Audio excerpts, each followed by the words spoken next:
afternoon, everyone. We'll start with the chapter on industrialization. So,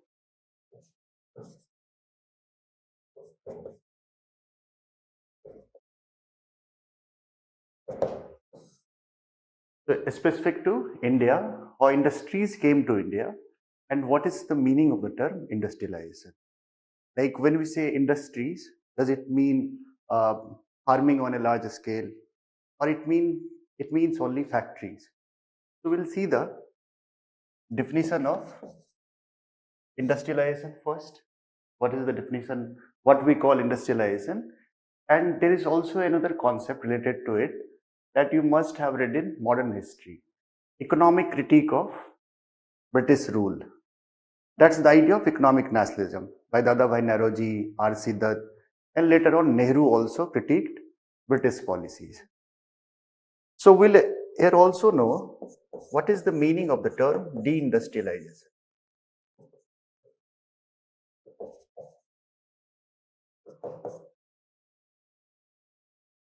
When they talked about deindustrialization, then what is the meaning of this term? We'll see the meaning of this term also.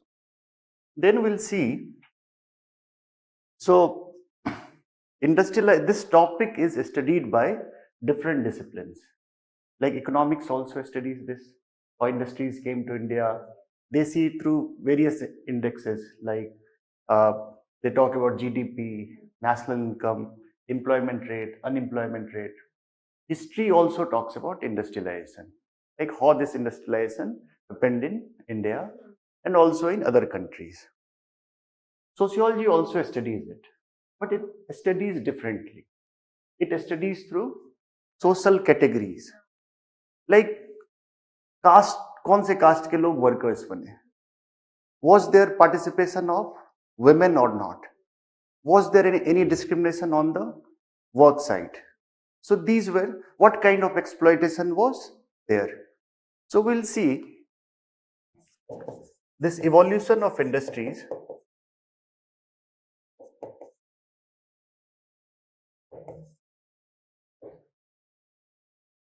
Hello.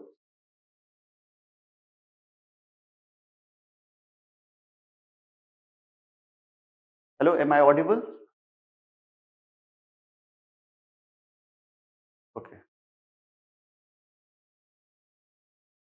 Dictate भी करेंगे तो आप अगर नहीं भी लिख रहे हो लेकिन ये सब आप लिख लो so evolution of industries in India like what were the causes of the industrialization of India, like why British wanted to industrialize India, what were the reasons? We'll see this. Then we'll see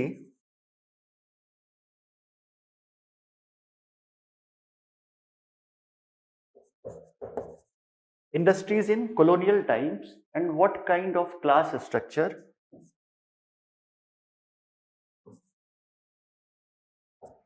it created.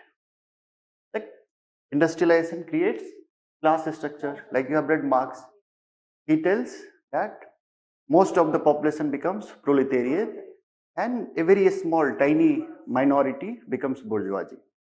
So we'll see in India what kind of class structure were present, because India has the system of caste. So the class formation will be very different. Same thing we'll see in the post-colonial era, and our focus will be on post-globalization, because there we get this idea of informalization of workforce, how globalization impacted the workers of India, because globalization means also that labor laws will be relaxed. So labor will be less rights as compared to the regulatory eras of socialism. So how this class structure is changing. And informal sector is all about no regulation. So we'll see then after this post LPG class structure. We'll also have a discussion on, in industrialization, formal and informal sector. So when you say informal sectors, then sociological explanation of informal sector is very different from economics. Economics में क्या होगा, इतने number employ हैं वो होगा. यहाँ पे क्या होगा कि नेचर ऑफ ऑर्गेनाइजेशन कैसा है वो. Who are the workers? Are workers recruited from open market or they are recruited from kinship groups? Are they skilled or not? Or they are learning various skills? So these things will define informalization of workforce in sociology. Formal is same with economics. They will be regulated by law. There will be social security benefits. So different things will be there.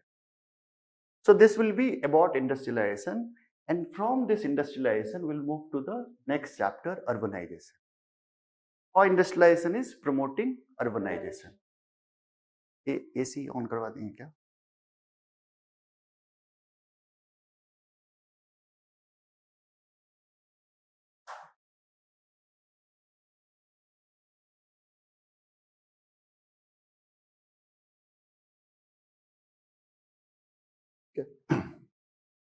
So first we'll see what is the definition of the term industrialization.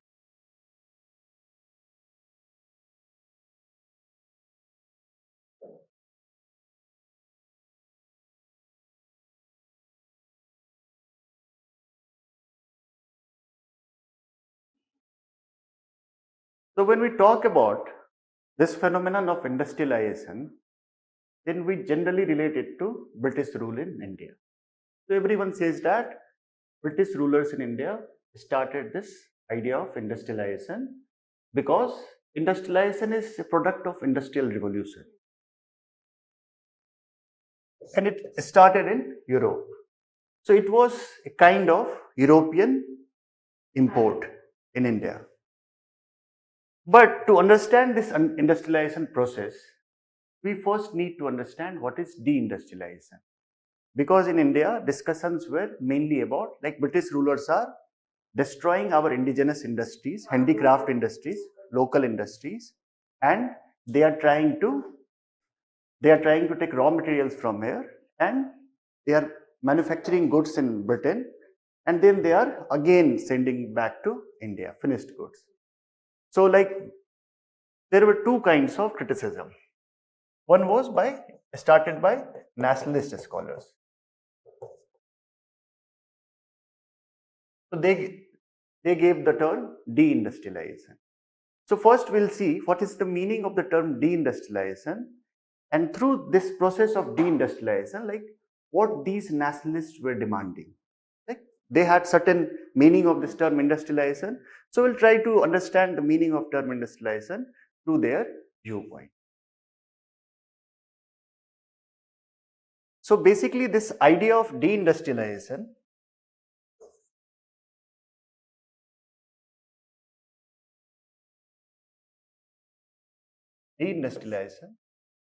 was proponed by two scholars, William Digby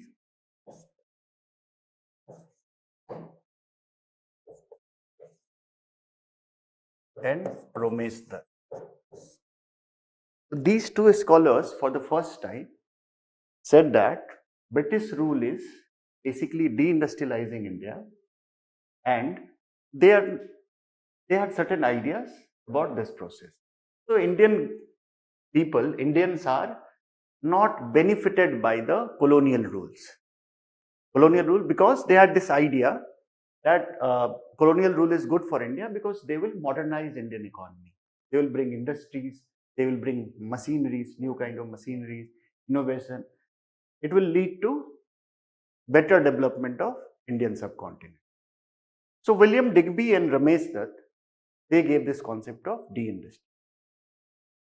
So this idea was based on three principles, this deindustrialization.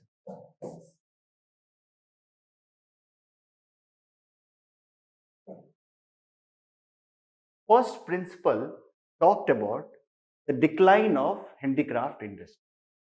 They said why they are calling it deindustrialization, because there is a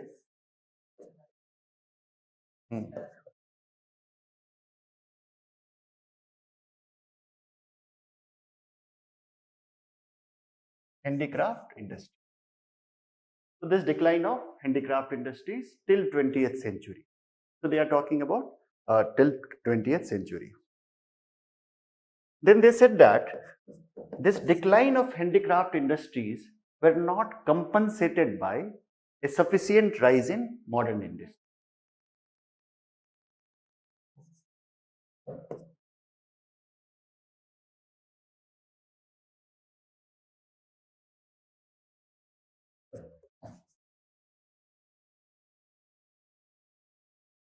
By modern industries. So what is happening? Those people who are working in handicrafts, they lost their job, they lost their livelihood. So what they did, they moved to agriculture. So there was a large number of population coming to agricultural sector, which was not a very profitable sector even at that time.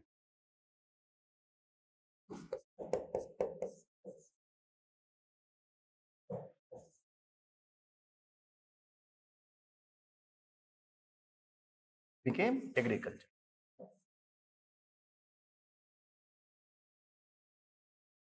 So this was their thesis, and they said that British rule in India is basically deindustrializing the subcontinent. So, but at that time, various British scholars and also British administrators, so they criticized this idea. They said that no, we have seen a growth of industries in India, and India is not being deindustrialized, rather it is being industrialized. So a debate started from that time that is this thesis, deindustrialization theory, is correct or not? And that debate is even continuing today. Various schools of historical sociology and economic history. So there are viewpoints. Most of the viewpoints says that this deindustrialization thesis is wrong, and British rule led to some kind of industrialization.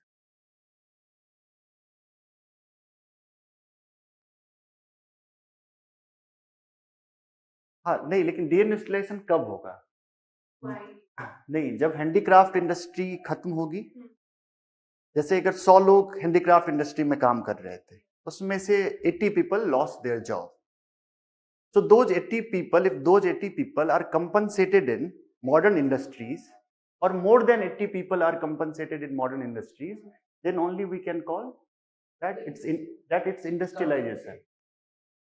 हाँ, क्योंकि जो पहले पहले तो काम कर रहे थे, वो मैन्युफैक्चरिंग में वो भी थे, ट्रेडिशनल टाइप के सिस्टम में वो भी थे. तो अगर उनको वापस अगर काम मिलता है मॉडर्न इंडस्ट्रीज में, और या उससे अधिक मिलना चाहिए, जो नेट जो इफेक्ट होना चाहिए वो पॉजिटिव होना चाहिए.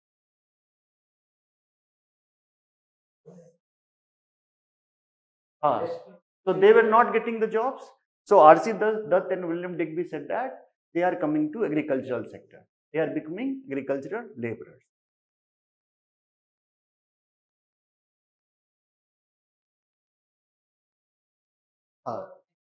So like I will talk about this data.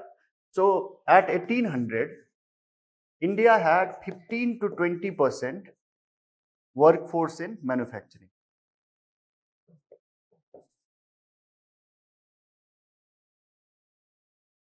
So very large number of population was in manufacturing at 1800. And after British rule, they are saying that basically this population declined. So this deindustrialization debate started in sociology by two scholars. One is Daniel Thorner. Have you heard the name?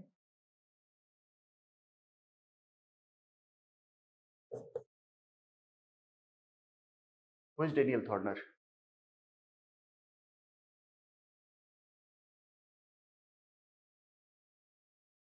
So anyone who is Daniel Thorner?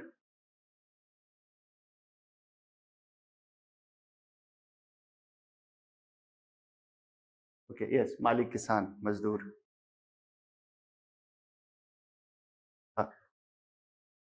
So Daniel Thorner was a Marxist scholar.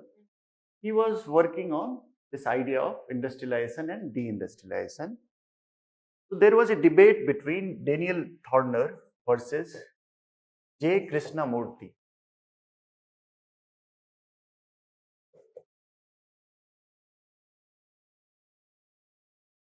So both worked on this idea of deindustrialization, and they said that, like, they had this debate over this idea of what is industrialized. Like, can we say that if people are not coming to agricultural, not modern industries, will it be called deindustrialization? Or there are other causes, or there are other characteristics which will define this process of deindustrialization? So Daniel Thorner said that there was no such deindustrialization.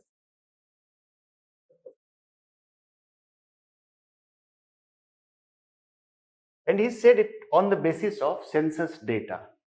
So he got census data from 1881 to 1931. And he saw that the population of worker is constant. Workers' population is constant.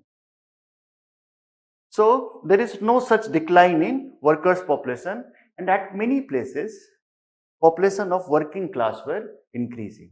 Working class means those who were working in manufacturing sector. So those population are increasing.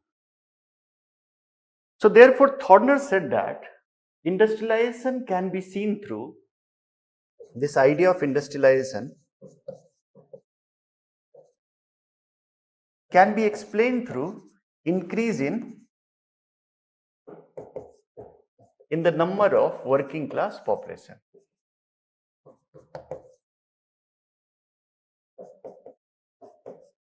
Increase in the number of working class population. So suppose before the advent of British, or before the initiation of industries in India, if 20% of population were working class population involved in manufacturing, so even after British rule, if this population is not declining, it means that there is no such deindustrialization.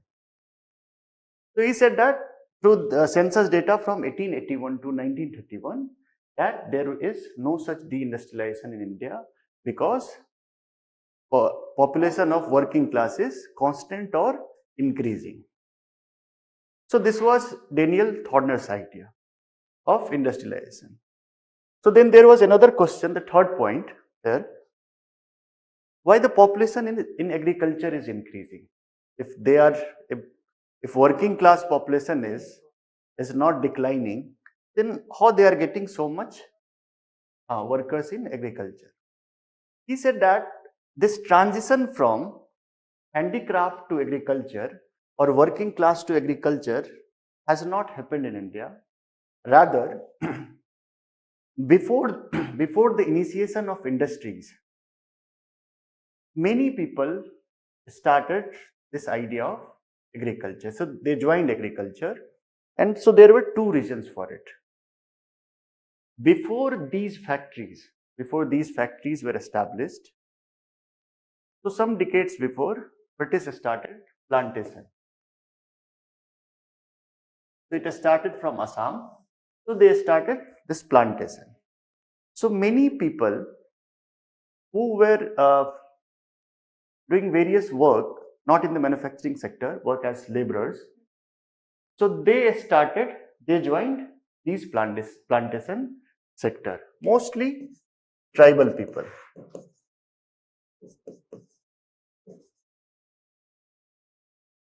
So he says that between 1815 and 1880, this shift happened. Those people who were not involved in manufacturing, they moved to agricultural sector. One of the reasons was this rise of plantation agriculture, especially in northeastern India and other parts of India. So when we see this idea of agriculture, and also farmers were forced to cultivate commercial crops. आपने पढ़ा होगा indigo, then this Gandhi going to Champaran. So they were forced to do these things. So therefore, though they are not under industries, so they were counted as agricultural laborers. Therefore, we see a rise in agricultural laborers. So he is saying that पहला चीज industrialisation कैसे defined होगा, जब working class population increase होगा तो हम उसको industrialisation बोलेंगे। डी इंडस्ट्रियलाइजेशन किसको बोलेंगे, जब वर्किंग क्लास पॉपुलेशन डिक्रीज होगा। In this case, working class population is not decreasing, therefore this is not deindustrialization. And the shift from, this major shift from uh, different domains to this agriculture, were in between, or even from handicrafts to agriculture, because this data is from 1881 to 1931. जो census का data आया है उस वो है 1881 से। तो ये saying that even people moved from handicraft to agriculture, it happened between, ये 1880 से पहले हो गया, तो 1815 and 1880. So this idea was critiqued by J. Krishnamurti. So everyone got this idea of industrialization by Daniel Thorner? Any questions?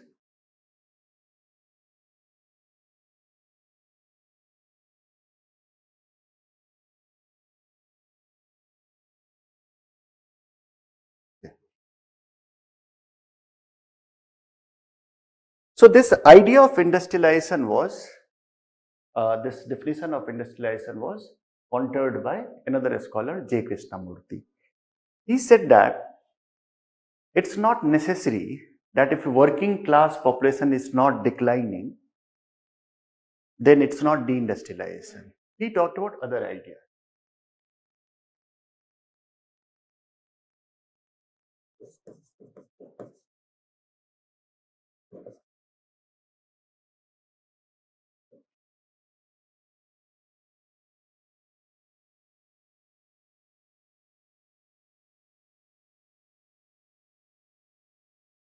So he said, first we should define industrialization. And he said that unlike Daniel Thorner, he defined industrialization by increase in, no, not in working force. That was the idea of Thorner. J. Krishnamurti's idea is industrialization means increase in manufacturing output per capita or manufacturing output in the total labor force. He is saying that there can be various instances where working population may be less as compared to handicraft, but industrialization can happen. इसमें क्या होगा, machines use हो रहा है तो output बढ़ जाएगा, effective होगा सिस्टम। तो आप कम वर्कर में अगर उससे अधिक प्रोड्यूस कर रहे हो, then it should be called industrialization. It should not be based on census data or working class population. So he critiqued Thorner's idea that based on number of working class we should define industrialization. तो manufacturing output per capita की जब हम बात करेंगे, so it also says that the share of manufacturing workers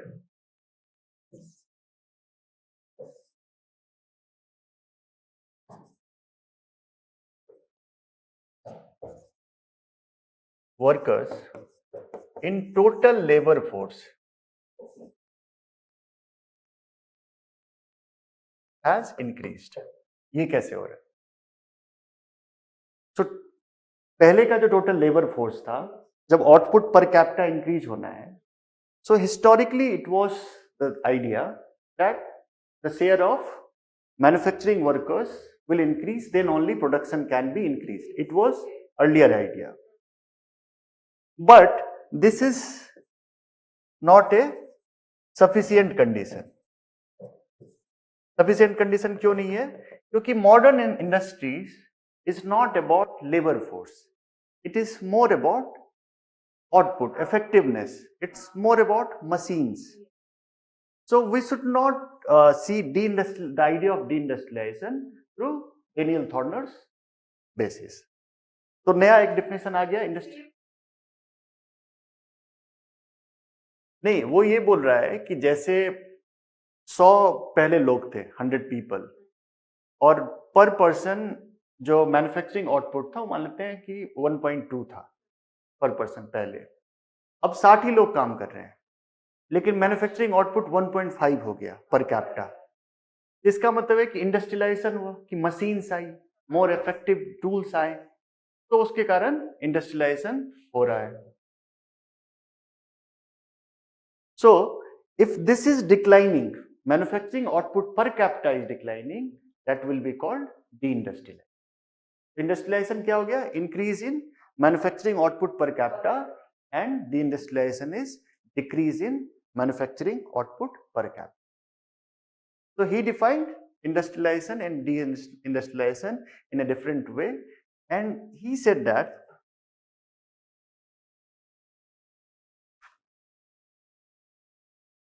there are also other things like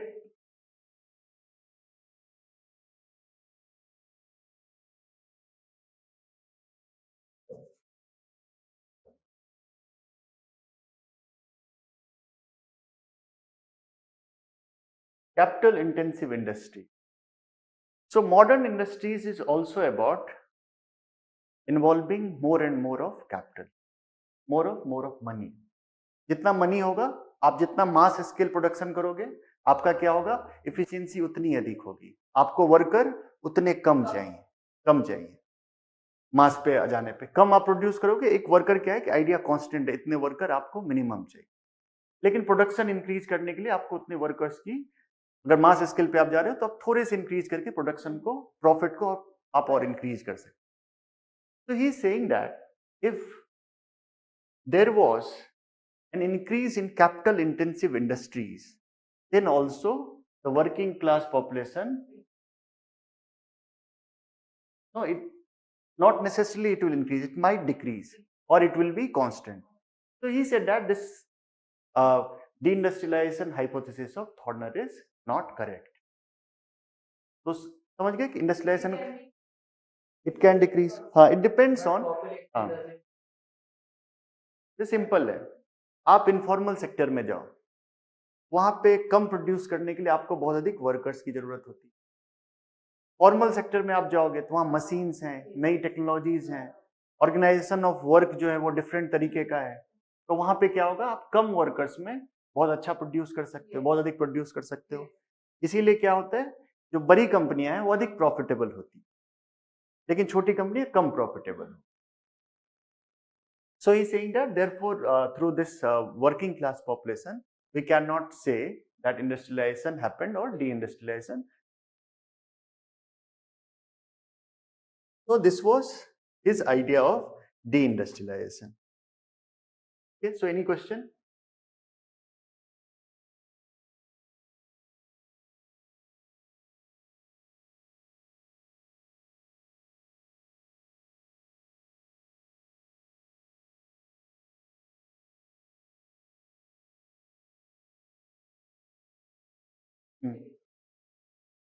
So this is not necessary or sufficient condition. वो ये बोल रहा है कि हिस्टोरिकली क्या होता था कि अगर हमको आउटपुट बढ़ाना है तो हम अधिक वर्कर लाते थे, most of the works used to be manual. लेकिन जब मशीन्स आ गए तो अब वो आइडिया चेंज हो गया, हम उस आइडिया से आज की मॉडर्न इंडस्ट्रीज को नहीं देख सकते। Okay. So we'll move to this concluding debate on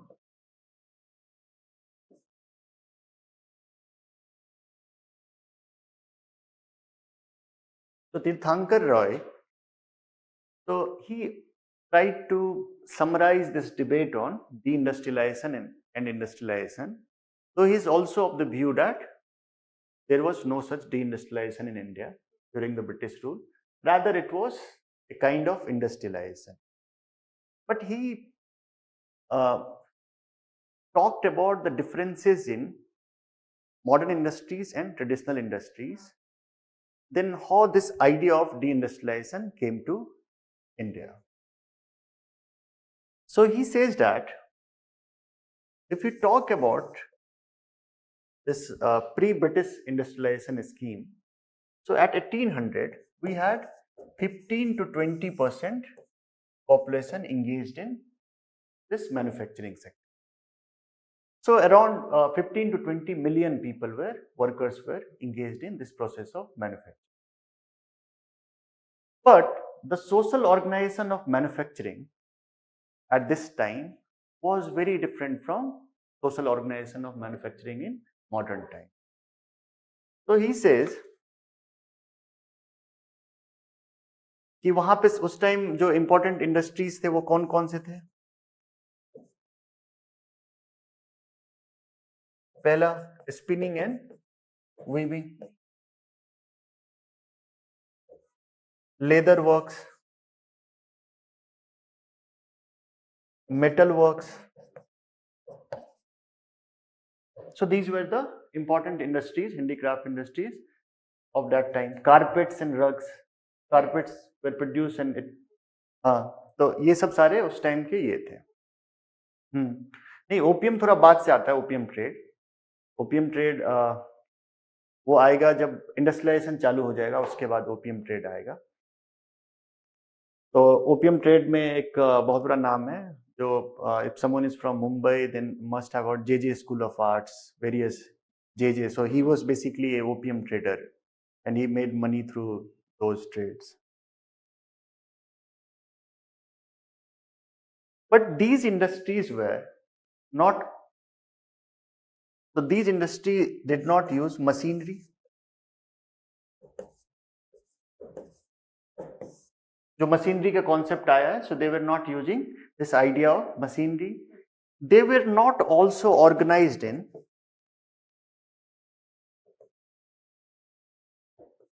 large scale factories. Yes, and the labor were mainly from the household.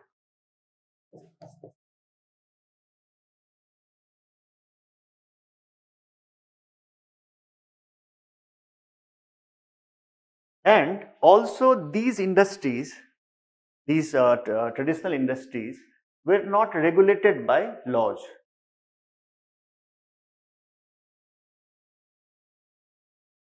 So these were the characteristics of industries before the advent of British system of industrialization, and he calls these industries as traditional industries.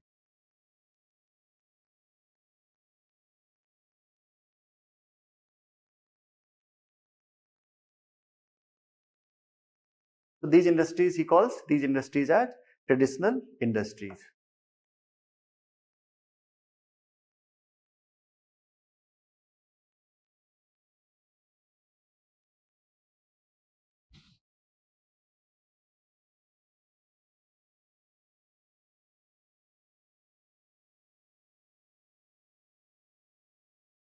तो इसका जो उल्टा होगा, those industries which are using machineries, which are organized in large scale factories, which are regulated by law, and also they recruit workers from open market, so those will be called modern industry. So he is trying to show the difference between the handicraft industry as traditional industries and the modern industries established during the British rule.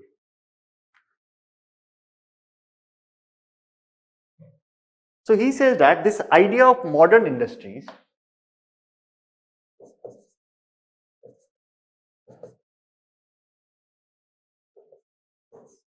are a product of industrial revolution.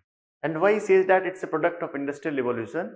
Because this idea of large scale factories, using labor from outside, and also regulation by the law were the very recent innovations, and it started from industrial revolution. तो industrial revolution में क्या हो रहा था, आप production करोगे लेकिन those will be regulated by the law. So he says that what deindustrialization thesis is saying,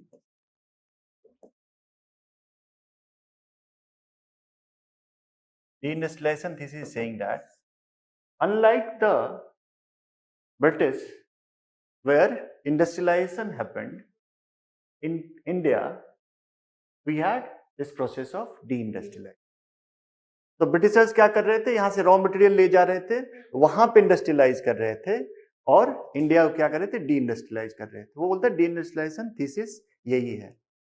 and this is based on 4 idea. He talks about 4 idea. पहला आइडिया क्या है?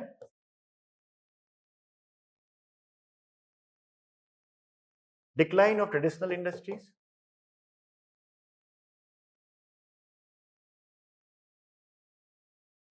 डिक्लाइन ऑफ ट्रेडिशनल इंडस्ट्रीज पहला है।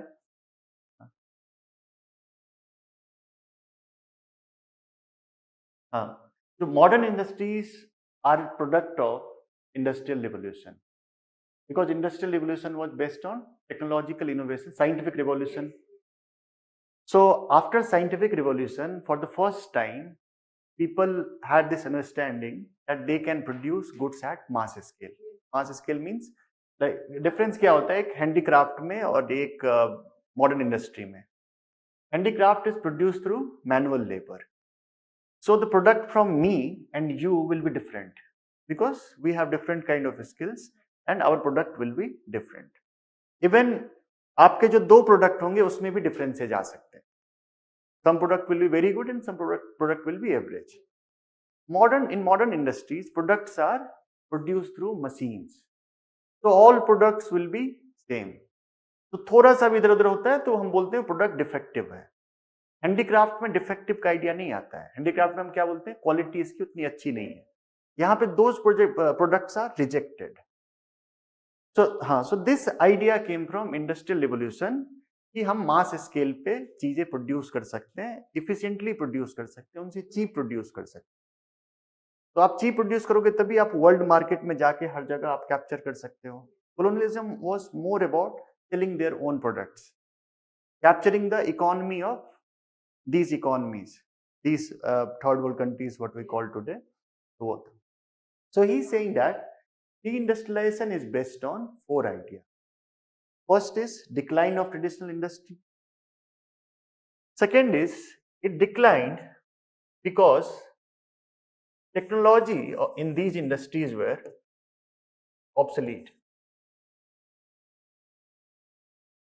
पुराना technology था, वो आज के डेट में compete नहीं कर सकता था, इसलिए डिक्लाइन हुआ।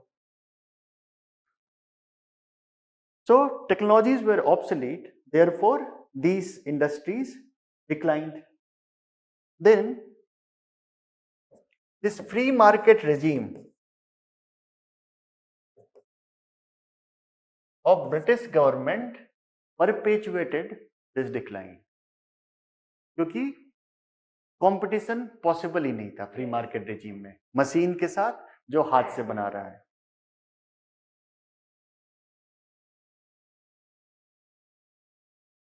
And this deindustrialization thesis also says that this decline, somehow British established many factories in India, but those could not compensate the workers of these handicrafts industries.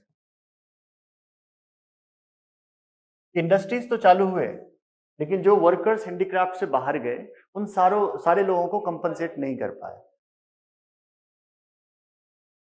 So this was idea of deindustrialization, he says.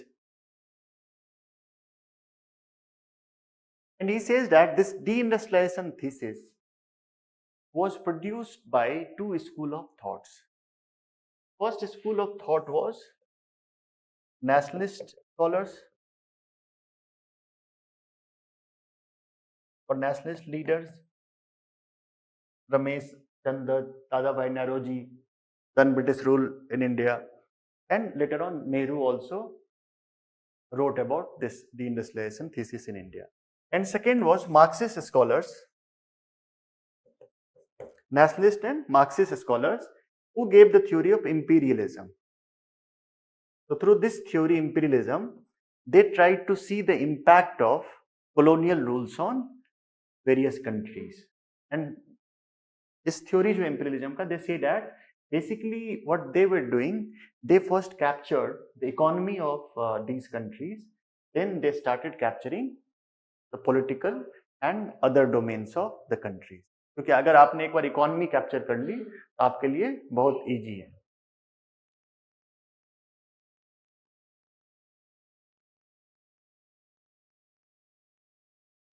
It's not.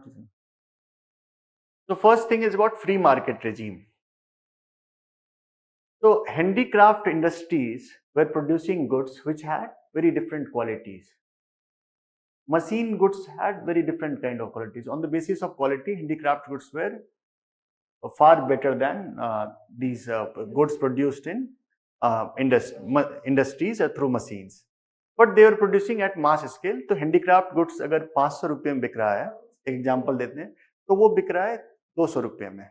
So this was the difference.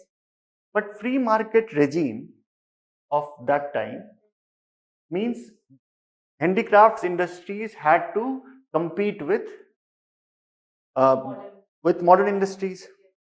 And in the free market regime, they were not getting any support from the government. Like in the current times, you will see many exhibitions of handicraft industries and promotion by the government. So at that time, Britishers said that there will be no such subsidy or no such rule for handicraft industry. So they were not able to compete with modern industries, and therefore they declined due to free market regime. And the next question is like, he is pro-British. So basically, it's not about pro-British or anti-British. It's about like deindustrialization was a theory. There was कोई empirical proof था नहीं deindustrialization theory के साथ. तो ये theory बहुत सारे जगह पे चली. You must have आपने ऊपर आया ना dependency theory.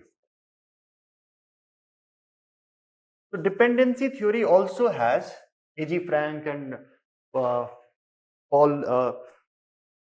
So all these theory has roots in this thesis of deindustrialization.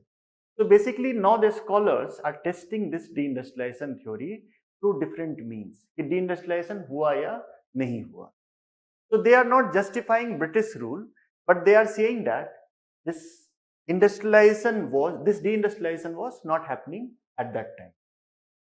There are nationalist scholars, nationalist school of thought, who used to say that, or even Marxist school of thoughts are saying that there was this process of deindustrialization.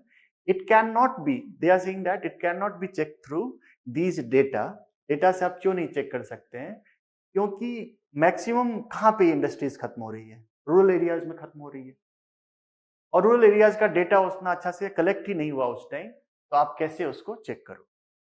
Marxists are explaining it through the theory of imperialism. So they are giving another theory to explain this thing. And nationalist scholars are explaining it through this theory of like deindustrialization. तो यहाँ पे दो concepts. This last point. So Marxist scholars are talking about theory of imperialism, where they say that basically these colonial rule are extended through their control over the economy of these countries. Like in India, first East India Company came. They started getting various rights to do business in India. When they had a complete control over the economy, then they started controlling the other structures of our economy. Marxist क्या होता है? Economic determinism होता है ना? तो वो क्या बात करेंगे कि जैसे ही आपका इकोनॉमी में कंट्रोल हो गया, हाँ, तो सुपर स्ट्रक्चर जो है धीरे धीरे लॉ को वो चेंज करेंगे इकोनॉमी को सूट करने के लिए. तो उस तरह से उन्होंने सुपर स्ट्रक्चर पे कंट्रोल किया. वही बोलते हैं आज के डेट में कैसे कंट्रोल होता है? तो फाइनेंशियल कैपिटलिज्म के थ्रू. लेनिन की थ्योरी है. फाइनेंशियल कैपिटलिज्म के थ्रू आज के डेट में सारे मार्केट्स को कंट्रोल किया. जो आप देखते हो एफडीआई, एफआईआई, ये सब सारी चीजें उसके थ्रू कंट्रोल होता है. So they are accepting this theory. They are also propounding this theory of deindustrialization through the theory of imperialism. And nationalist scholar इनकी बात करते हैं. तो बहुत सारे रिसर्च अभी हो रहे हैं इस पे, दिस deindustrialization thesis पे, and there are very बहुत कम empirical evidence है जो data available, because those data were also created by British government. हाँ, तो आप उसको उस तरह से नहीं देख सकते. So any question on all these ideas of industrialization and deindustrialization?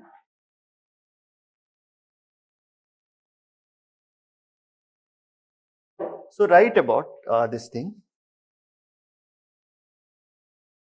Industrialization in India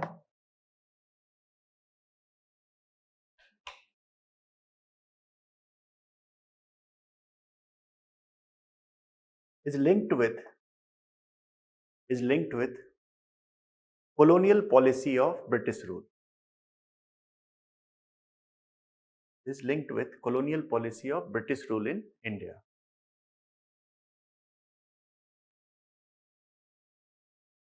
However,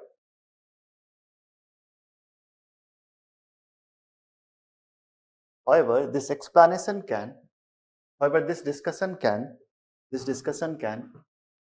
only be explained through the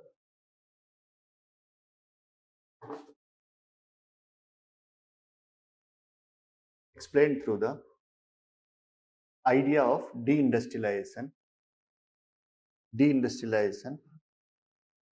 propounded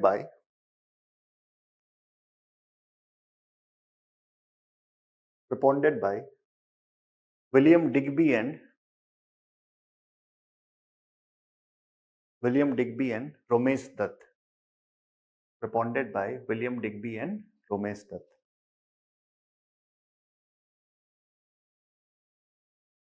They furnished statistical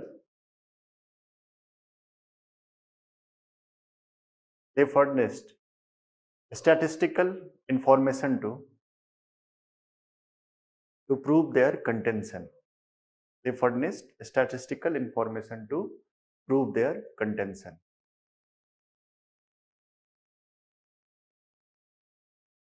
This view was opposed by British officials in India at that time.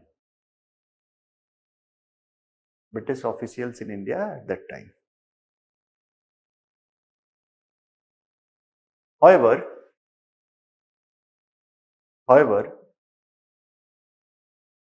this thesis led to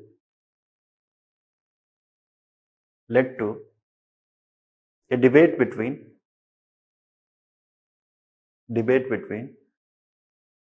Daniel Thorner and J. Krishnamurti.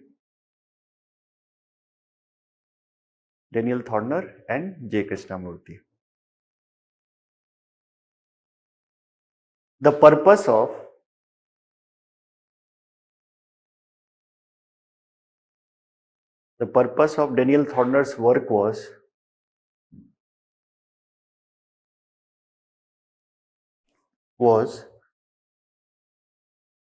to comprehend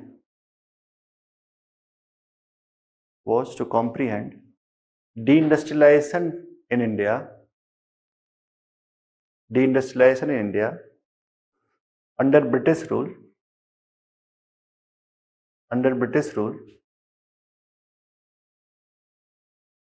during the last phase of the 19th century.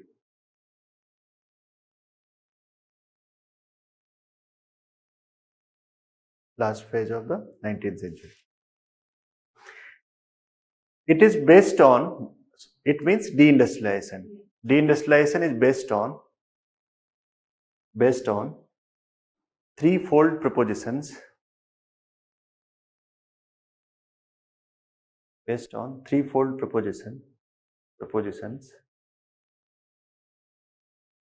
First is the decline of handicrafts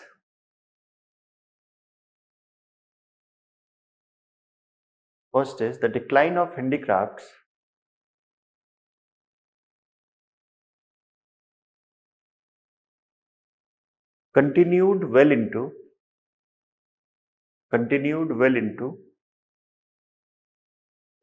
the 20th century.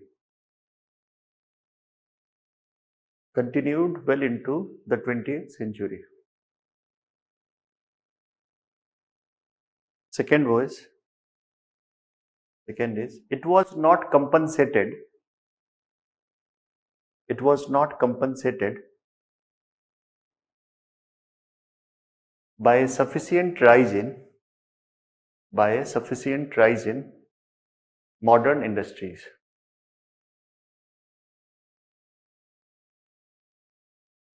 Rise in modern industries.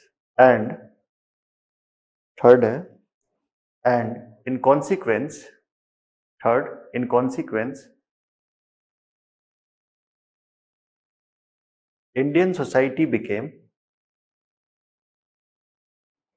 Indian society became more and more agricultural. Indian society became more and more agricultural.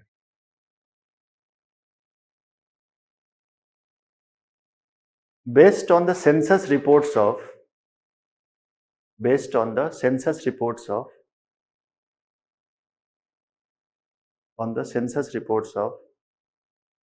1881 to 1931, based on the census reports of 1881 to 1931, Thorner considered male industrial working force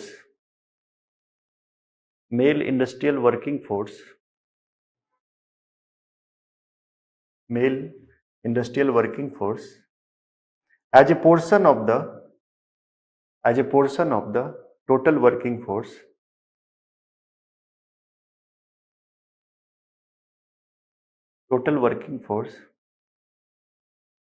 reached the conclusion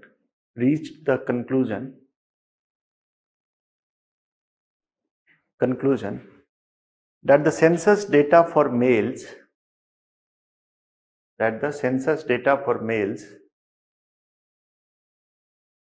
do not support the case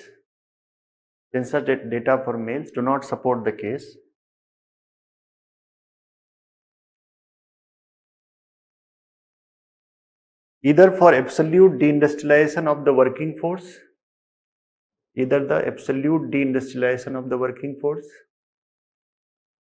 or even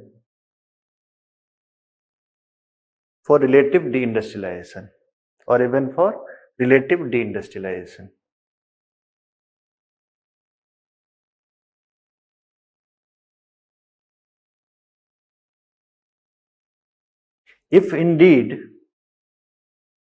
If indeed a major shift happened from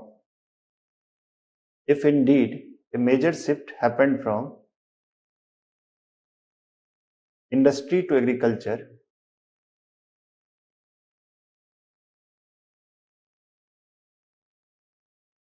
during British rule in India,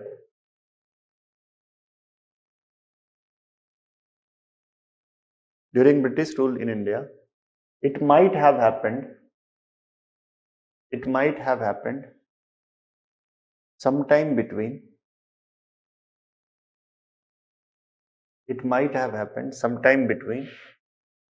1815 and 1880. 15 and 80. 1815 and 1880.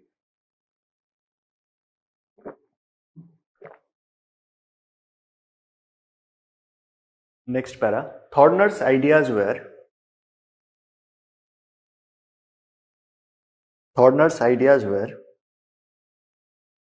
challenged by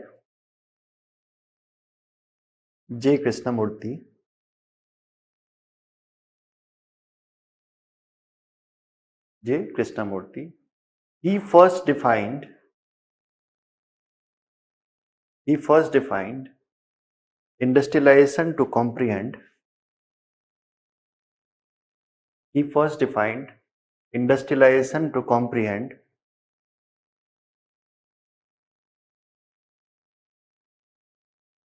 He first defined industrialization to comprehend the process of deindustrialization.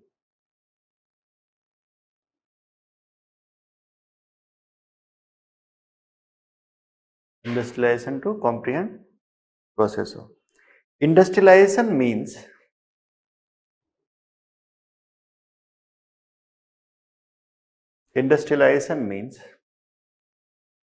the rise in the share of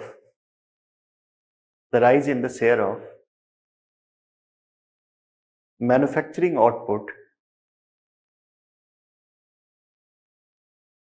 per capita.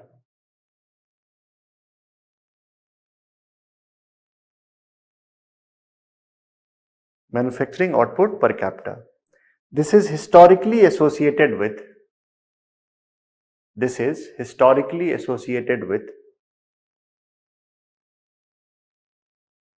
a rise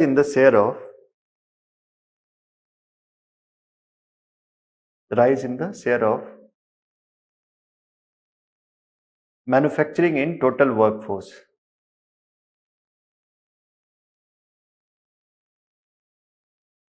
Rise in the share of manufacturing in total workforce.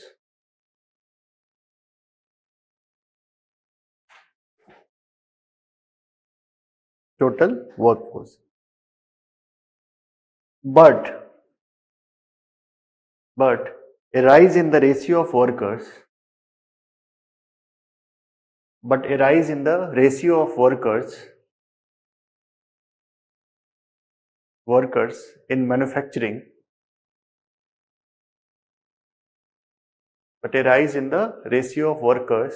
in manufacturing, to total workforce is neither a necessary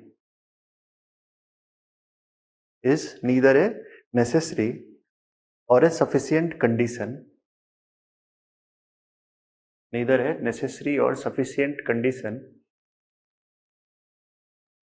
for industrialization in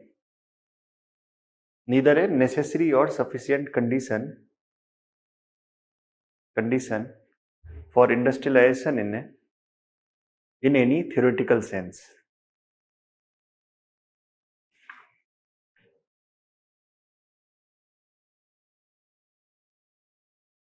In any theoretical sense. Next para. By the same token,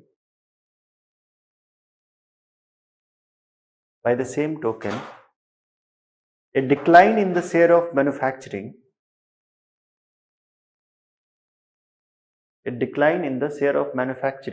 in total output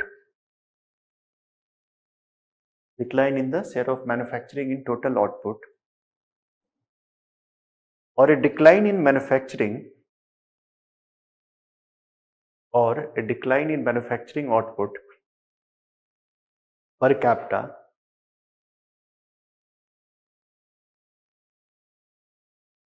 the line is, by the same token, a decline in the share of manufacturing in total output or a decline in manufacturing output per capita constitutes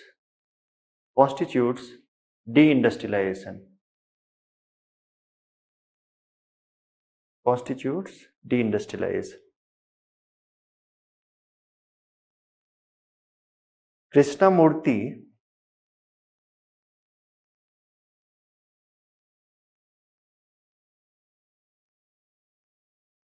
Krishnamurti argues against Thorner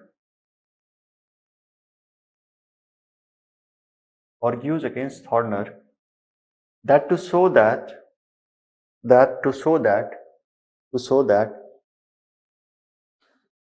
the number or the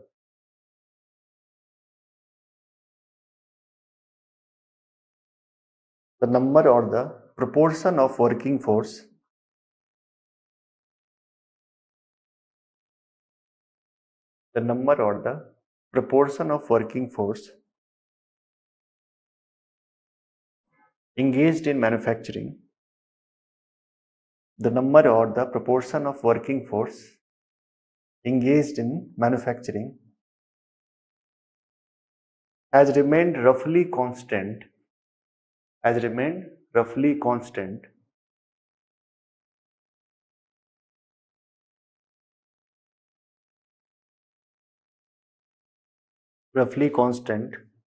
in manufacturing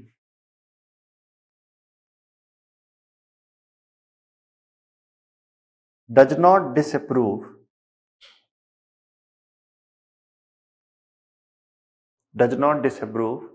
the deindustrialization hypothesis.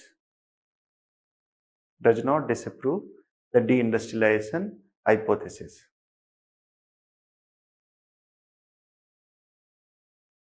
Moreover,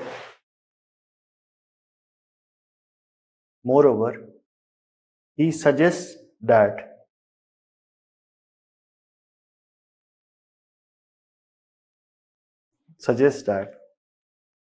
it is also necessary. He suggests that it is also necessary to know the capital intensity, to know the capital intensity in the different branches of industrial sector. Capital intensity in the different branches of industrial sector.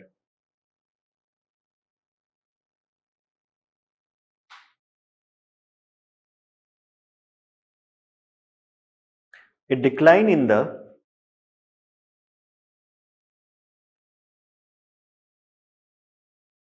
a decline in the magnitude of the working force, a decline in the magnitude of the working force is quite compatible with a rise in the output in the presence of rise in the output in the presence of rise in the output in the presence of increasing adoption of capital intensive techniques. Capital intensive techniques. Adoption of capital intensive techniques. Tirthankar Roy, next para.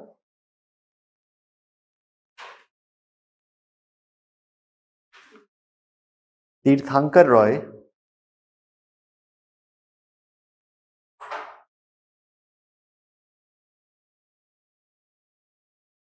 summarize this debate on the definition of industrialization and deindustrialization.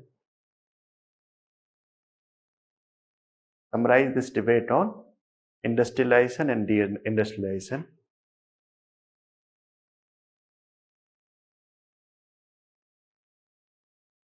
At 1800,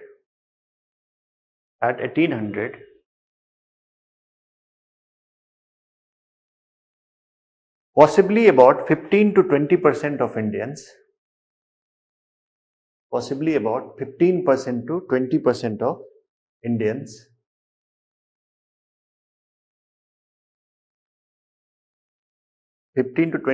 of Indian working population were engaged in the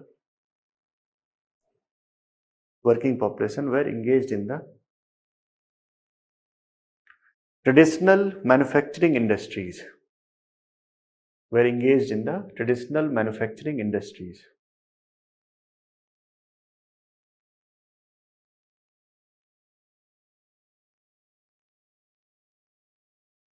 Important industries were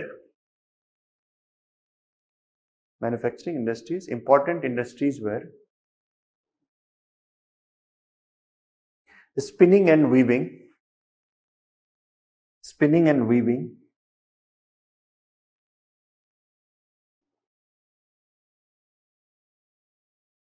manufacture of leather and leather goods,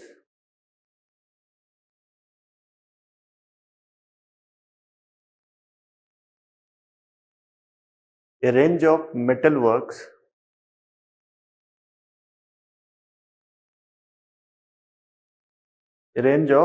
works,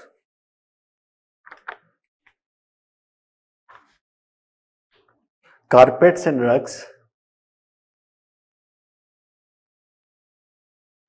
and rugs, and so on.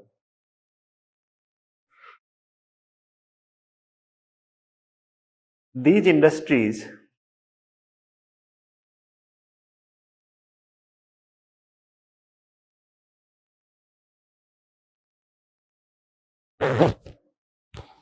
did not use machinery, these industries did not use machinery and were not organized in large scale factories.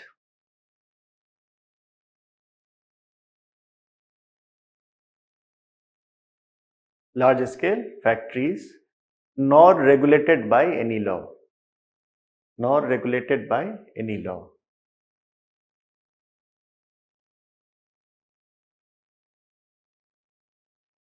Any law. In fact, most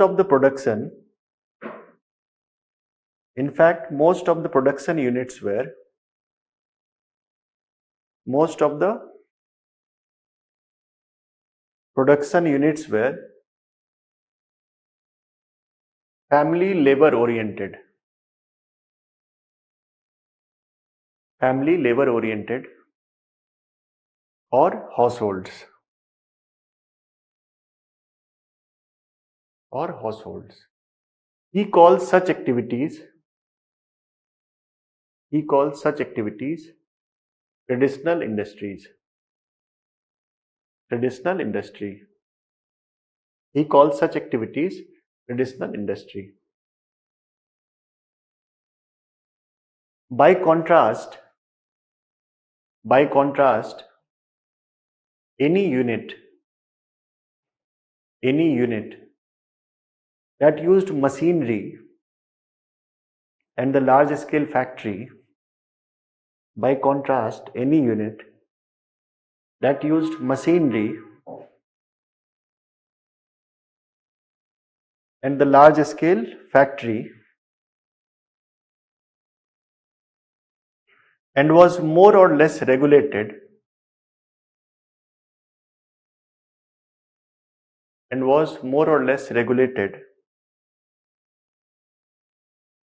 can be called modern industry.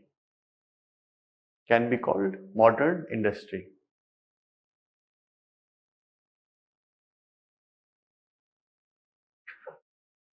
By this definition,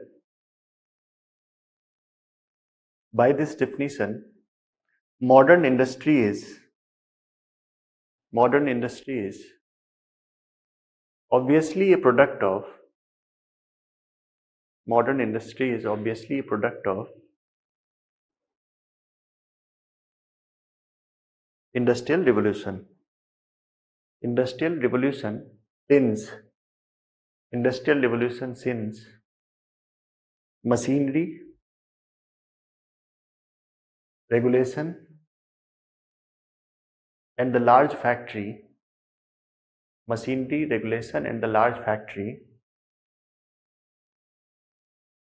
are all relatively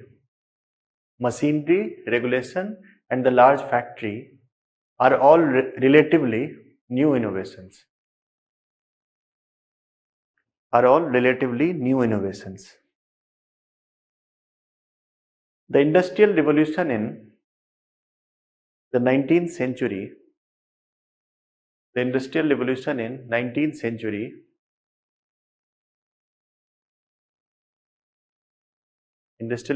19th century deeply affected traditional industry in India.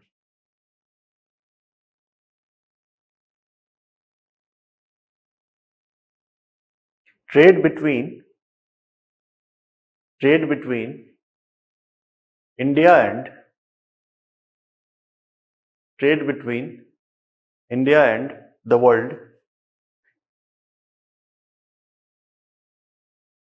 increased dramatically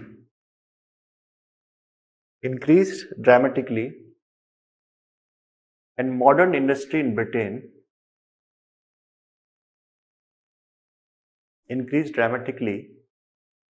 modern industry in Britain began to compete with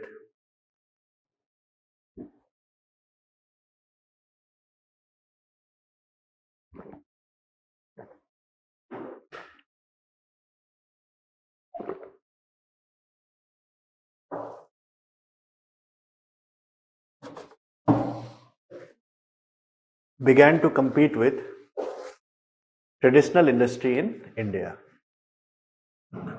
Like especially this competition was in textile. So Manchester was basically competing with Indian textile companies, especially from Bombay. So deindustrialization, next para में आ जाइए. Deindustrialization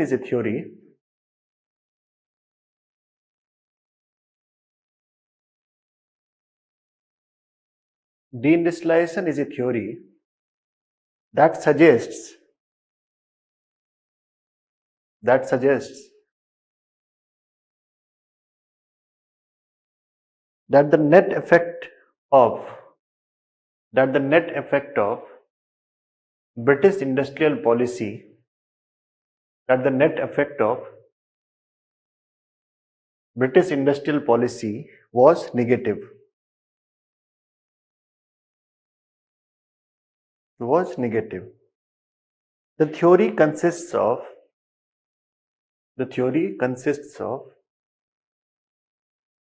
four propositions.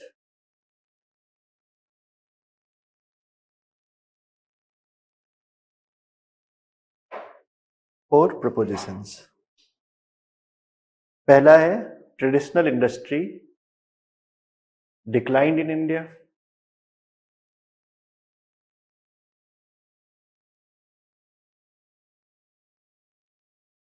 Traditional industry declined in India.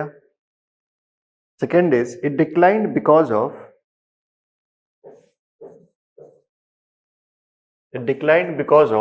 technological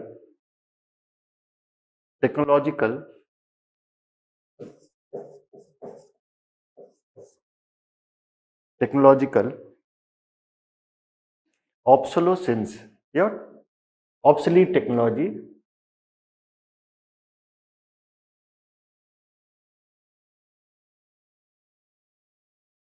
because of technological obsolescence. That is, it declined because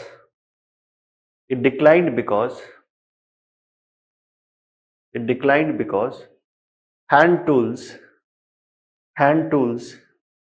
began to compete with machinery. Hand tools began to compete with machinery and lost.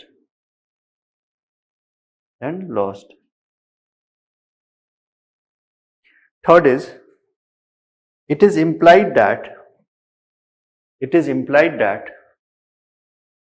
this battle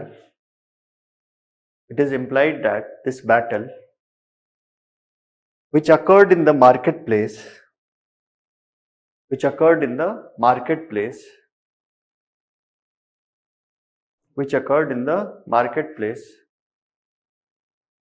was forced by Britain's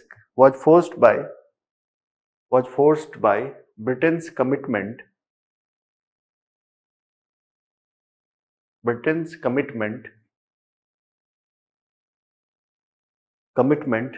to free trade as an engine of growth.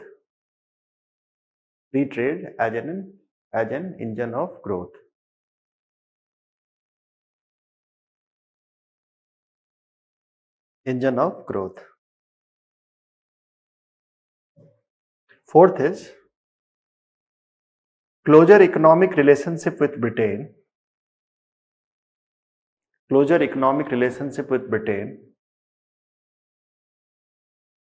did create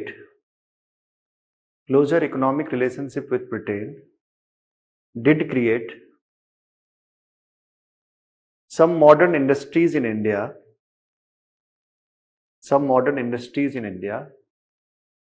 such as the textile mills,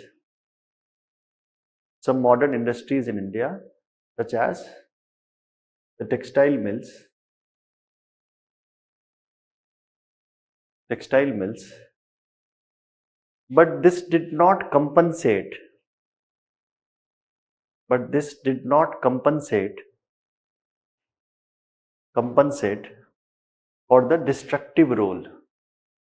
this did not compensate for the destructive role.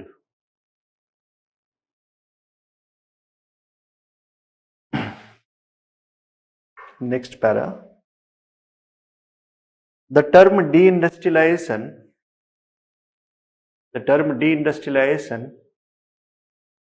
makes an the term deindustrialization makes an explicit contrast between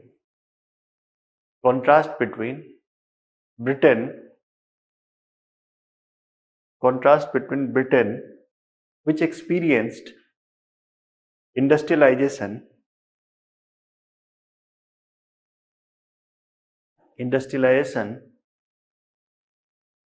and its major colony India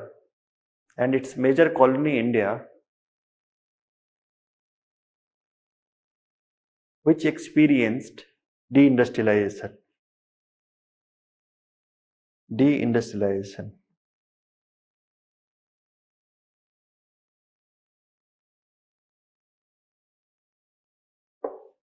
The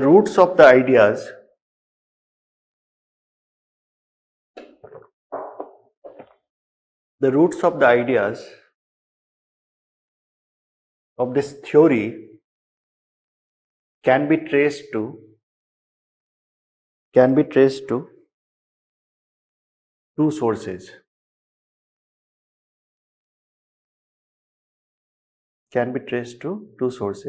First is nationalist tradition established by R.C. Dutt, Dadabhai Nauroji, and later on by Jawaharlal Nehru.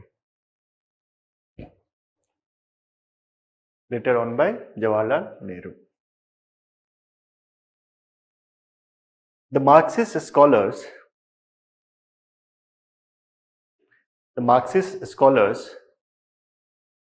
explain this idea of deindustrialization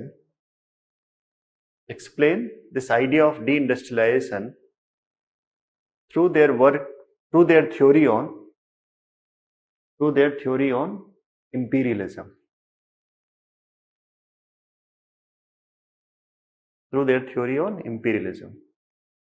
The colonial powers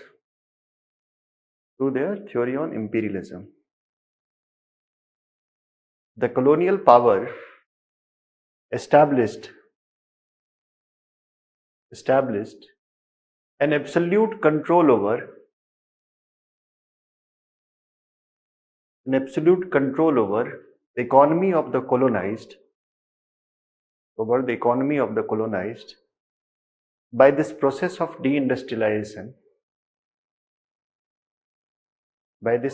of deindustrialization which led to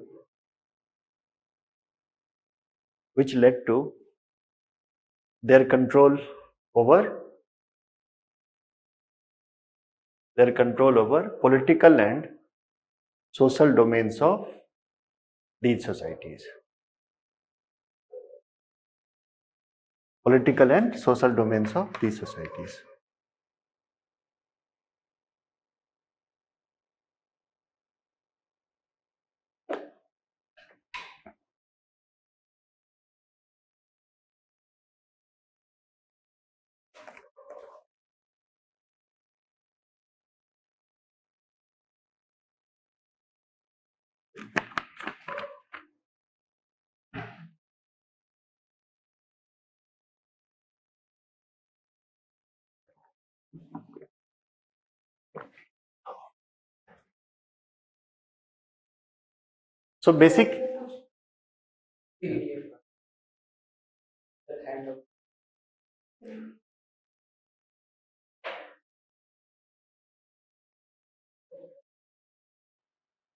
So basically, I can give you the PDF or handouts, but this is a part of process. So basically, first time you are understanding the concept, and in the class you are writing again.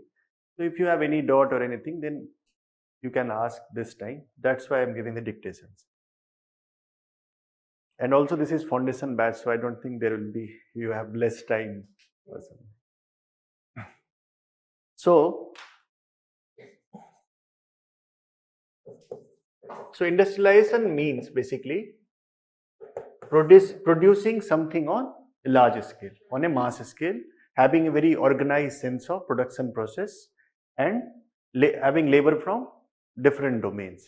तो कोई ऐसा close group से हम labour नहीं लेंगे, हर जगह से हम लेबर लेंगे और हम एक मास स्केल पे उसको प्रोड्यूस करेंगे. बोलते हैं कि इंडस्ट्रियल स्केल पे काम हो रहा है, नॉर्मल यूज होता है. So what is the meaning of this industrial scale? Basically, we are producing as much as we can. So this is the idea of industrialization. So therefore, when we talk about commercial agriculture,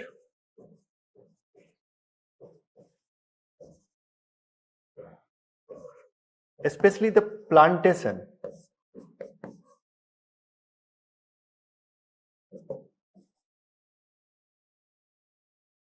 economy, especially in the northeast areas, in West Bengal, like in Darjeeling and other places, so they were also part of this process of industrialization.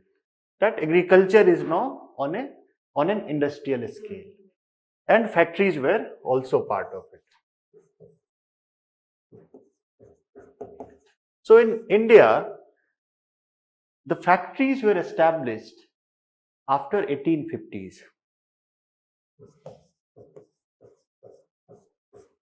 Okay, so this industrialization process as a product after 1850s. So they started establishing factories. So what was the main motive of Britishers to establish these factories in India? So they wanted to export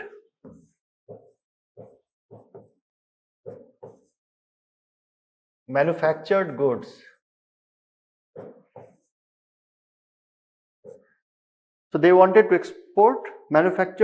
to market in Britain. So first they had this idea that basically the production process is very cheap because labor is very cheap in India.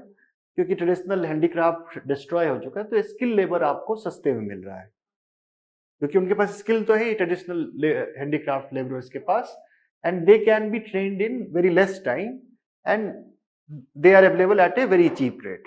So they thought that they will export manufactured goods to Britain, and also the production process is very cheap. So to export manufactured goods to Britain, they established factories at port cities. तो port cities में देखेंगे, so like in first they established textile mills in Bombay and jute mills in Kolkata. तो textile Bombay जाएगा और jute जो है वो कोलकाता जाएगा. Later on they established factories in Madras also or Chennai also. So this was the initiation of this policy.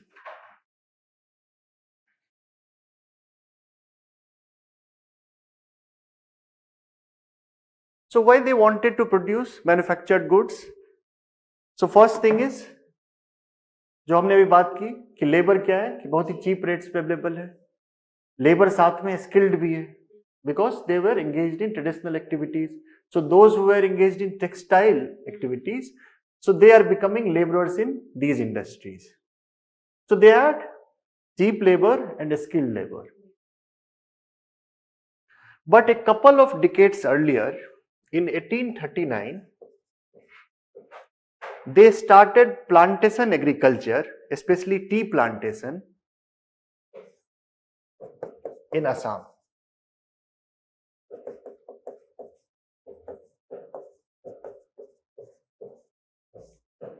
Tea plantation in Assam.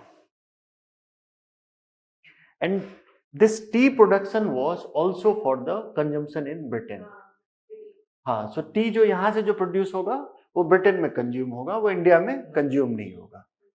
So they were establishing these factories basically to fulfill the needs of British government or British state. So they were not establishing these factories to either give jobs to Indian working class, or to produce cheap goods for India. So they were establishing it for So now we'll see why cheap labor was available in India.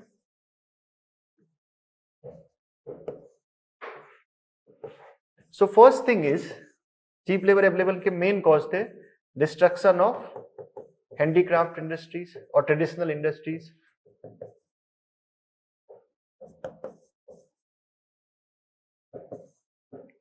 The first is this destruction of handicraft industries or traditional industries with the introduction of colonial rule.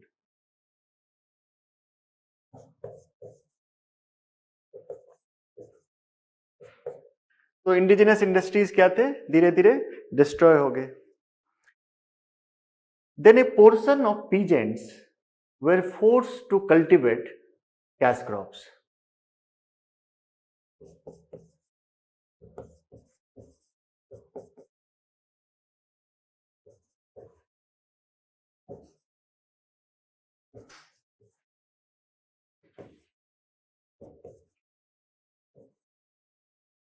So since they were forced, so they were not provided good wage. जैसे हम आगे देखेंगे जब in class structure की बात करेंगे, so in textile, so even the wage in industries were very less. Textile में उसका 1/3 वेज में, इसमें प्लांटेशन में टेक्सटाइल का 1/3 जो है वेज था उस time. There was so much exploitation in these industries. Plantation, हाँ ठीक है. And the third thing was, in India, labor was not regulated at that time by any law.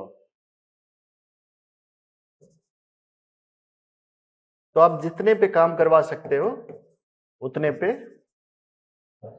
आप कर सकते हो, जितना वर्किंग आवर डिसाइड कर सकते हो.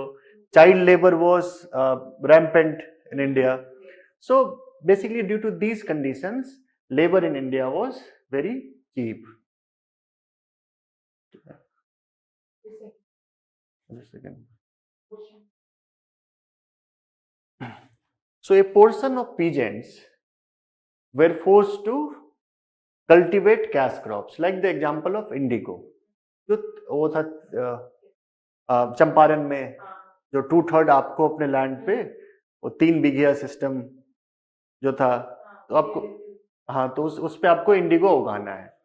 So they were forced to cultivate these things, these crops.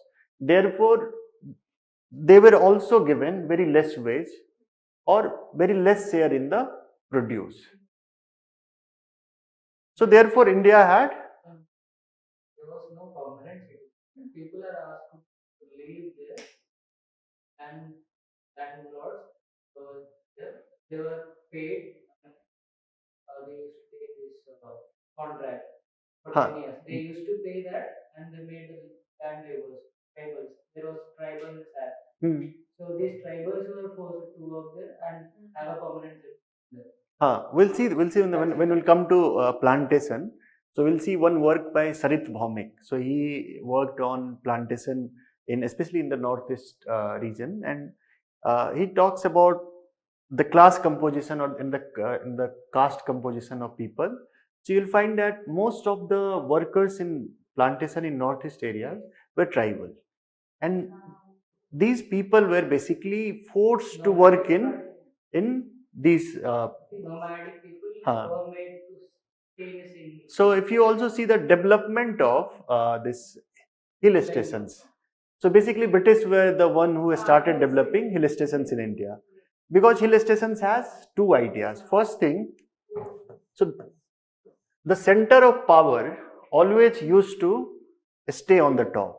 So if you see in the Delhi, Raisina Hill is President House is on Raisina Hill, जो सबसे ऊंचा होगा हमेशा, कोई भी सीट ऑफ पावर होगा. If you'll go to any like parliament or any public of court, so you'll see the raised platform. Therefore, जिससे क्या होता है कि पावर का सिंबोलिज्म होता है. So they had this idea that if they start, क्योंकि सबसे अधिक मुश्किल था कंट्रोल करना जो हिल पीपल था उनको. So they thought if they will control these hill stations, they will have kind of legitimacy to rule over these people. And these hill stations were made by the people of local areas, and there was very high rate of death because they had to bring stones and other things. They had to cut the mountains, and there was no such facility to treat them. तो वहां पे क्या है कि उस तरह का वहां पे exploitation, this is the main areas of exploitation.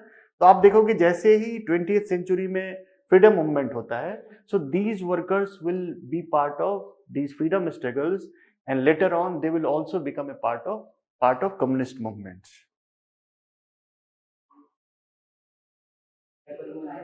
हाँ. So, due to this thing, they started industrialization in India, but this industrialization was very selective in some areas only. But what happened after during World War One, British government needed various products, and they were not able to produce these things in their own factories. So they made a liberal rule to allow Indians to establish various factories in India. So Harit Vomik says that, or even D.R. Gadgil, so both say that industrialization in India mainly started during World War One. First steel plant was established in Jamshedpur. In other domains also, various factories were established. And most of these factories were for industrial goods.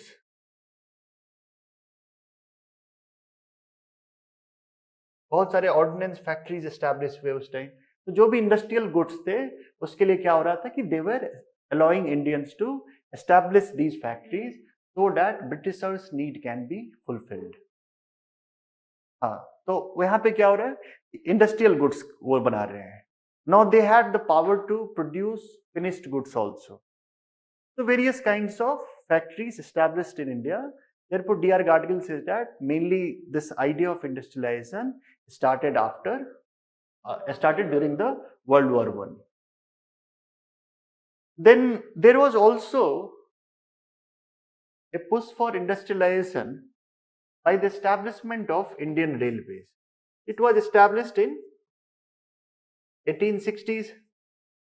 So Indian Railways were established, but then it expanded to other parts of the country.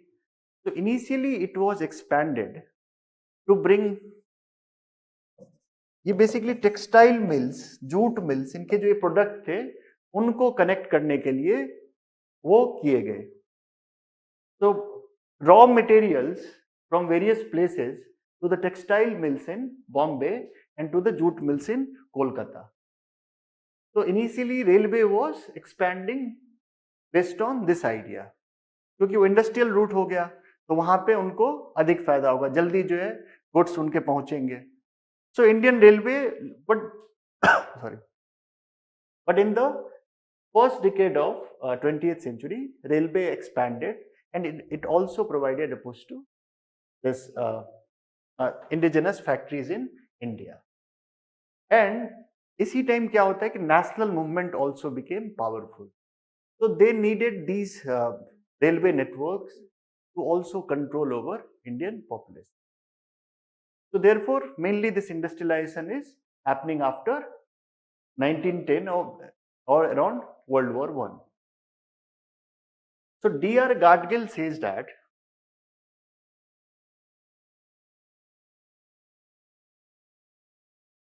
D.R. Gadgil worked on industrialization in India during this period, during the period of World War One, and he says that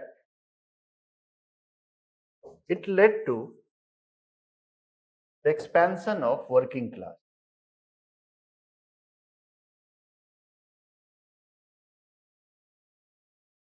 जो D industrialisation का debate भी है वो world war one से पहले तक का है. वर्ल्ड वॉर वन के बाद डी इंडस्ट्रियलाइजेशन डिबेट नहीं होता है, उसके बाद इंडस्ट्रियलाइजेशन स्टार्ट हो जाते हैं. So D.R. Gadgil is saying that it led to the expansion of working class in India because many factories were established, especially जैसे टेक्सटाइल हम देखेंगे बॉम्बे, पुणे, वहाँ पे एस्टैब्लिश हो रहा है. मद्रास में फैक्ट्रीज एस्टैब्लिश, कोलकाता, पटना, तो वेरियस सेंटर्स ऑफ ये टेक्नोलॉजी, ये जो इंडस्ट्रीज है वो एस्टैब्लिश हो रहे हैं.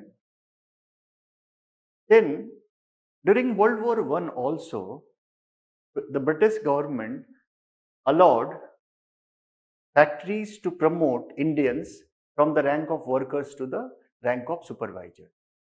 तो यहाँ पे अब क्या होगा, क्लास स्ट्रक्चर फॉर्म होना चालू होगा. क्यों चालू होगा कि पहले तो बस वर्कर बन सकते थे. Now they can also become, they can be promoted to supervisors और they can also join as supervisors. तो यहाँ पे क्या हो रहा है कि formation of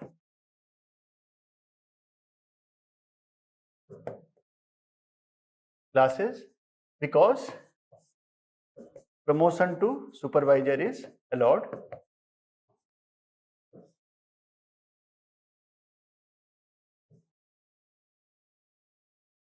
Promotion to supervisor was allowed. Earlier it was only held by the Britishers. So there is also one more thing. So in factories in initial days, so supervisor used to wear white shirts. Therefore those jobs are called white collar jobs. तो dress code थे. तो initial जो industrial revolution हुआ Britain में, तो वहीं से था कि supervisor will be wearing white shirt. तो those were called white collar job.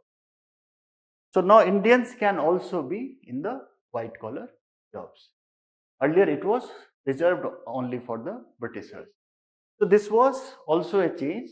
So formation of multiple classes, because now it will attract people from upper caste also, because upper caste people were not joining industries because they had to become a laborer or worker. So now they started joining industries also. तो यहाँ पे क्या होगा, diversity create होगा. तो Gadgil is saying that basically this world war one led to the expansion of working class and also creating multiple classes in the industrial class structure due to the chance of promotion of Indians to the rank of supervisor. ये समझ में आ गया? Any question?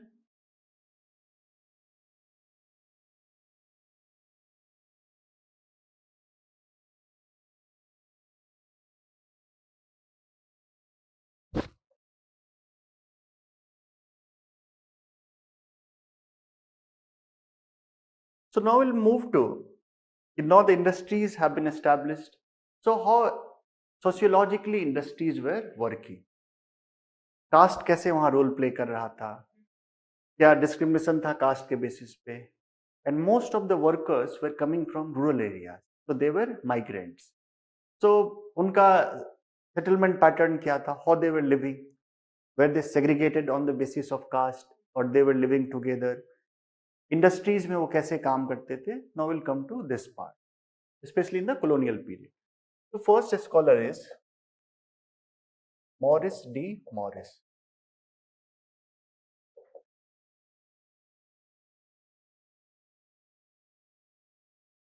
He studied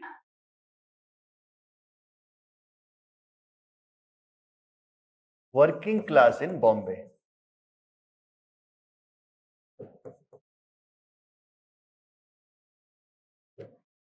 Working class in Bombay. So basically, during World War One, and before this World War One, Britishers had passed various laws to regulate factories, like Factories Act of 1881 and 1891 were there. So child labour पे जैसे ban किया गया था, working hours का concept आ गया था. So these things were there. So these laws were passed because the textile mills in India were far better in the case of production process than the textile mills of Manchester. So they were competing with Manchester, and Manchester was not able to compete with Indian textile mills. तो उन्होंने क्या किया, क्योंकि यहाँ कोई regulation था ही नहीं, child labour काम कर सकता है कुछ भी पैसे पे, तो वो था. So therefore they pressurized the British government to pass some laws so that the labor in India will be regulated. And as you start regulating labor, as you start giving rights to laborers, the cost of production increase. क्योंकि आप rights नहीं दे रहे हो तो हाँ, जैसे अगर आप ट्रेड यूनियन बनाने दोगे तो वो कल के डेट में प्रोटेस्ट कर सकते हैं, काम रोक सकते हैं। लेकिन अगर आप ट्रेड यूनियन बनाने नहीं दोगे, जो आज के डेट में होता है, जैसे कॉन्ट्रेक्चुअल लेबर की हम बात करते हैं, तो प्रोटेस्ट नहीं कर सकते। अगर प्रोटेस्ट करेंगे तो आप उनको बोल दो कि ठीक है आप जाओ, हम दूसरे लेबर ले आएंगे। So they were given various rights due to these Factories Act of 1881 and 1890. But Morris found that these acts of 1881 and 1891 are ineffective or were ineffective in regulating these factories.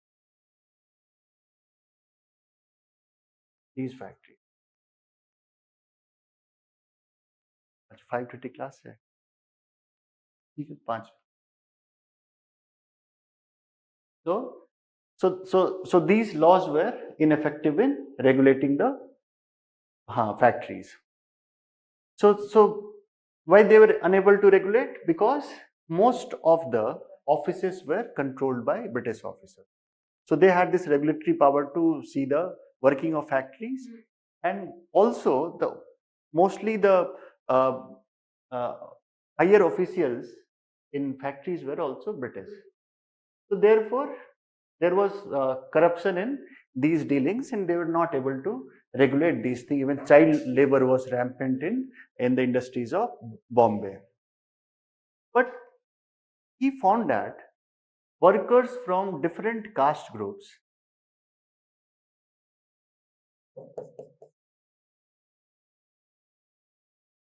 have formed clusters as per their status group.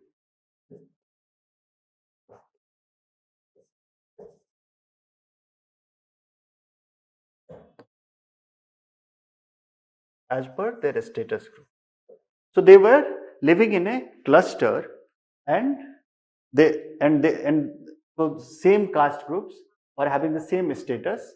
So they were forming a cluster and they were living together. However, recruitment of the workforce was not based on caste.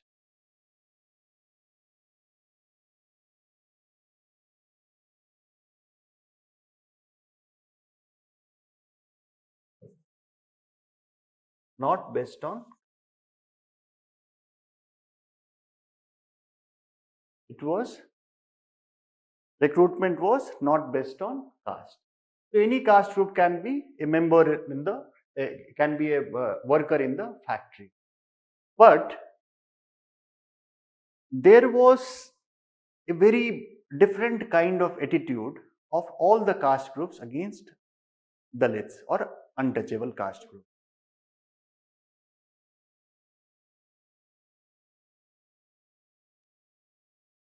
तो different kind of attitude क्यों था उनका? क्योंकि because people were following caste norms, caste rules. So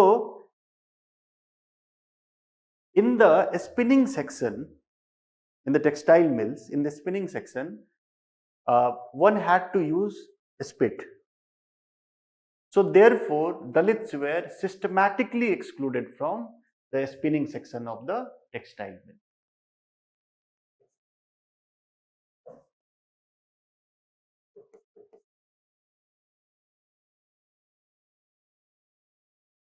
Excluded from the spinning section. And the wages in spinning section were higher.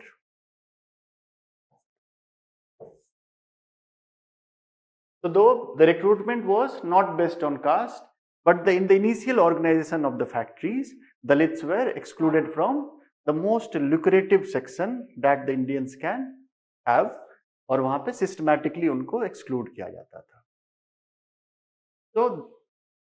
So this was Morris D. Morris' work on the factories in, especially the textile mills in Bombay, and he finds these ideas. And he's talking about colonial times की बात हो रही.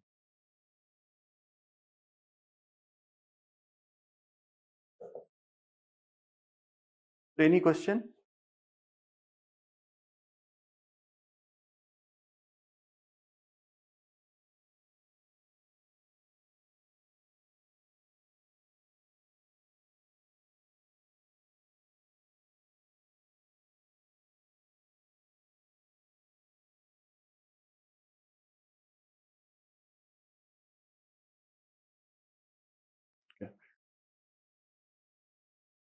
So that's all for today. Tomorrow we'll continue this. Thank you, everyone.